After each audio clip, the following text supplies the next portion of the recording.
the National Basketball Association is set to announce its response today to the racist comments of Los Angeles Clippers owner Donald Sterling. A tape that emerged on Friday has Sterling lambasting a woman identified as his girlfriend. On the recording, Sterling is upset. She posted a picture on Instagram with NBA legend Earvin "Magic" Johnson. Sterling tells her not to publicize her association with African Americans. Why should you be walking publicly with black people? Why? Is there a benefit to you? Is it a benefit to me? Does it matter if they're white or blue or yellow? I guess that you don't know that. Maybe you're stupid. Maybe you don't know what people think of you. It does matter, yeah. It matters. How about your whole life? Every day, you could do whatever you want. You could sleep with them, you could bring them in, you could do whatever you want. The little I ask you is not to promote it on that and not to bring them to my games. Sterling's comments have set off one of the NBA's biggest controversies in decades. NBA stars past and present have called for his removal, including Michael Jordan, Kareem Abdul-Jabbar, LeBron James, and Kobe Bryant. Magic Johnson, the NBA legend whose picture drew Sterling's ire, spoke out to ESPN. Can't understand how hurt I was, and also I was hurt for all African Americans and all minorities. Once Commissioner Silver, Stern, Silver, does all his due diligence, get all the information, gather the information. He's got to come down hard. He shouldn't own a team anymore, and he should stand up and say, I don't want to own a team anymore. The latest is the tipping point, and the latest is the sort of comments that should only surprise people in the NBA if they've been living in Dick Cheney's bunker for the last 10 years. The warning signs of Donald Sterling's racism and egregious behavior and his misogyny go back more than a decade, and they have coddled him for decades. Amy, there's an expression when we talk about rape culture, for example, that the definition of it is not just the crime, but it's people who see what's happening but choose to do nothing. There is a racism culture in the ownership ranks of the NBA. In other words, not every owner is as outward a racist as Donald Sterling, but for decades, they have chosen to enable him and look the other way. Dave, on the recording, Sterling suggests the NBA's owners are more central to the league than its players. He also uses paternalistic language to describe the players on his team. If you don't feel, don't come to my games. Don't bring black people and don't come. Do you know that you have a whole team that's black that plays for you? Do I don't? I support them and give them food and clothes and cars and houses. Who gives it to them? Does someone else give it to them? Do I know that I have? Who makes the game? Do I make the game or do they make the game? And is there 30 owners that created the league? That's Donald Sterling. Dave Zirin, as I understand it, fans aren't coming to the games to watch Donald Sterling sit in the stands, but he seems to have a really jaded view of what his role is. What does it say about the NBA that this guy has been allowed to own this team for so long?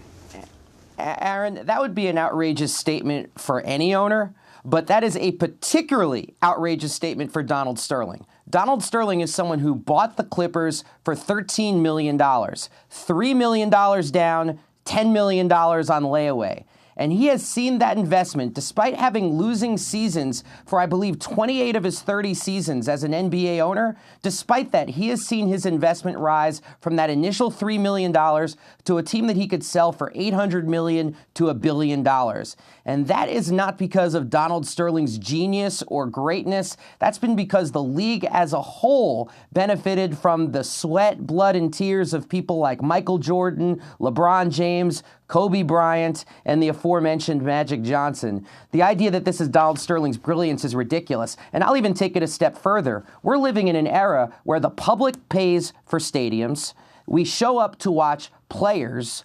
Owners are superfluous in the 21st century sports environment. And if Donald Sterling doesn't realize that, I think he's getting a crash course in that this week. What about Kareem Abdul-Jabbar, the piece he wrote for Time, Welcome to the Finger-Wagging Olympics? I just wanted to read the beginning. Moral outrage is exhausting, he says, and dangerous. The whole country has gotten a severe case of carpal tunnel syndrome from the newest popular sport of extreme finger-wagging, not to mention the next strain from Olympic tryouts for morally superior head-shaking. All over the latest in a long line of rich white celebrities to come out of the racist closet. Was it only a couple days ago Clive and Bundy said blacks would be better off picking cotton as slaves, and only last June Paula Deen admitted using the N-word. He goes on to say, yes, I'm angry too, but not just about the sins of Donald Sterling.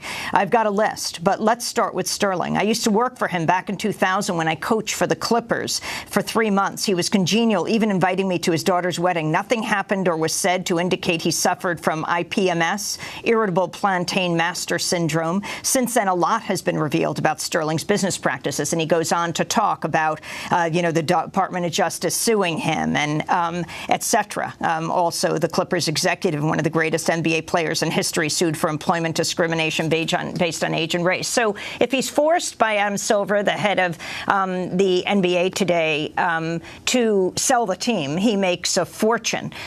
What about what you think should happen, Dave? And what about the position of the players and what they're doing to protest? Yeah. I mean, first of all, I think Kareem makes a very good point in that we're so quick to attack people who say racist things, yet we don't look at the manifestations of institutionalized racism. I think that's the great contribution of Michelle Alexander's book, The New Jim Crow, is that it looks at the prison system, as she puts it, in the post-racial society, the way racism manifests itself. And so we can wag our fingers at Donald Sterling and not look at the institutionalized racism that still exists. Look, there's what Adam Silver, the commissioner of the NBA, there is what he will do, what he could do, and what he should do. What he will do is, I think, suspend Donald Sterling indefinitely, pending further investigation into their ability to wrest control of the team from him. What he could do is immediately say, we are compelling Donald Sterling to sell this team, and we are going to conduct an investigation into why this man has been coddled for so many decades. And by the way, that's a demand of the Players Union, that there be an investigation into why he's been coddled for so many years. What he should do is turn the Los Angeles Clippers into a public utility for the city of Los Angeles, or into a fan-owned team like the Green Bay Packers, frankly, as a form of reparations for all the harm that Donald Sterling has done, not only to the fans of the Clippers team, but also to the literally thousands of people who've had to live in his housing projects in Los Angeles who've been harmed by his financial existence. Dave, do you agree with the criticisms that the players should have done more? And what can they do if the NBA's response is insufficient? Well, it's interesting. I actually, there has been so much talk on Twitter and on social media about, oh, the players should have done more. The players should have done something more drastic. They should have boycotted. What would John Carlos, the 1968 Olympian, what would he have done if he was in this situation? And all these people were saying this. So I figured, well, I'm going to pick up the phone and call John Carlos and find out. So I called Dr. Carlos, and first I asked him, has anyone in the big media called you to ask what you think? Because they're all referencing you. And he said, nope, I'm just sitting here. No one's asked. And I said, well, I'm going to ask you, Dr. Carlos, what do you think about what they did? And John Carlos, he thought that their symbolic statement of taking off their warm-ups, putting them at center court, was a powerful one because you had to get 12 people acting in collective fashion. And he said, look, you're going to have a lot of people of different political beliefs, ideas. Some may be more radical than others. If you can get all 12 to act in concert, then that's a good thing. He also said that the next step should be players walking into Donald Sterling's office and demanding to be traded at the end of the season. And he said fans should not show up to the game. And he said that Donald Sterling should have this team taken away from him. And other teams, players and other teams like Miami Heat in solidarity? Yeah, that was a powerful statement. They took off their uniforms as well, the warm-up jackets, and did their layups, not showing the NBA symbol, not showing the seal. And I think it's a powerful moment of solidarity because, look, I mean, we're living in a time where political statements by athletes on the court are pretty rare. I mean, the last time it happened in the NBA was when that same Miami Heat team posed with their hoods on when Trayvon Martin was killed and George Zimmerman was still not arrested. And so these kinds of statements are important because what they do is they push the discussion forward. And that's all you really have to ask of athletes. The only thing you don't want them to do when faced with something like this is to do nothing. And when you look at some of the amazing comments on social media by athletes like David West of the Pacers, who spoke about, this shows that we don't live in any kind of post-racial America. I mean, that's an important discussion for us to have. And I think it shows the way that athletes can leverage their hyper-exalted, brought to you by Nike platform to leverage it. Earlier this month, switching gears slightly, critical flaws emerged in the handling of a rape case involving the star Florida State University football player, Jameis Winston.